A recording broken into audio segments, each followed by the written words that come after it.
6. The way forward for USA Gymnastics involves better communication and even arming parents with more information on sexual abuse. We've been developing this story for you all day across all of our platforms.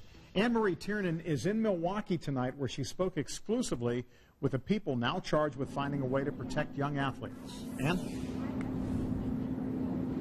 Well, good evening, John and Andrea. You can see behind me here, there's a bunch of athletes. These gymnasts, Milwaukee overrun by gymnasts right now. There's a big competition underway at the convention center. And keeping these young kids safe is what this report is all about.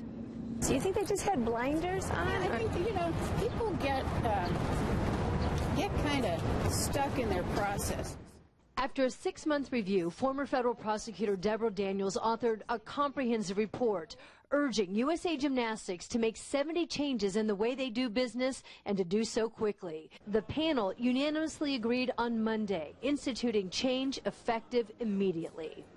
I do believe that it's precedent setting. I believe that if USA Gymnastics adopts these recommendations, which they have pledged to do, they'll really be in the forefront of protection of young athletes in the Olympic movement. But Daniels says the organization she found now is behind in creating a culture and environment where athlete safety, not winning medals, is the priority. Sadly, I think you have to have a policy that at least inherently suggests that no one is above suspicion. Trust alone doesn't work. Athletes who trusted the organization and its representatives, like Dr. Larry Nasser, have come forward, alleging abuse and report insufficient response by the Federation. Does it make you sick that there's these hundreds of athletes that have come forward and saying that this has been their experience with USA Gymnastics? Yes, it does. We just had a report at our recent Board of Directors meeting that we now have 200,000 members.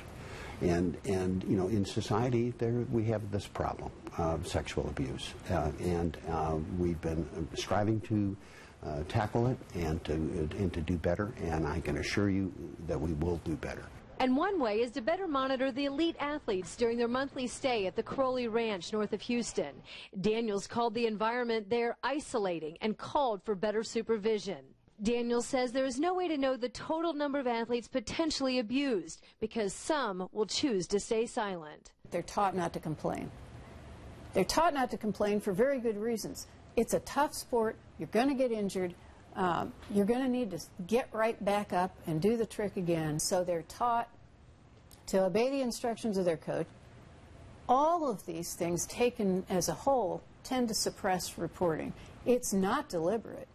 But the atmosphere, the environment, suppresses reporting.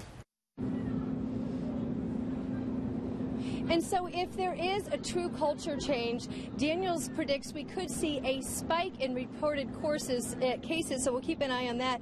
In the meantime, for club gymnasts, travel is a big part of the game. They go to meets and competitions, and some of the restrictions that were approved today means that athletes cannot stay in a hotel room with an unrelated adult. It limits texting. It limits even driving in a car or a coach providing transportation. So I'm talking with a gymnastics mom here who came here from Oklahoma. When you hear about these restrictions, what does that mean for you as a mom with a kid who travels at these events? Well, I think it would be difficult if both you and her father can't come. Then sometimes you want to send them with another parent so that they can still come compete even though you aren't available to be there. That's right. So it's going to be some tough logistics. So, yeah. All right. So these are some of the things that families are going to have to deal with as they deal with these new policies. We have a link to them on our website at WTHR.com. Back to you.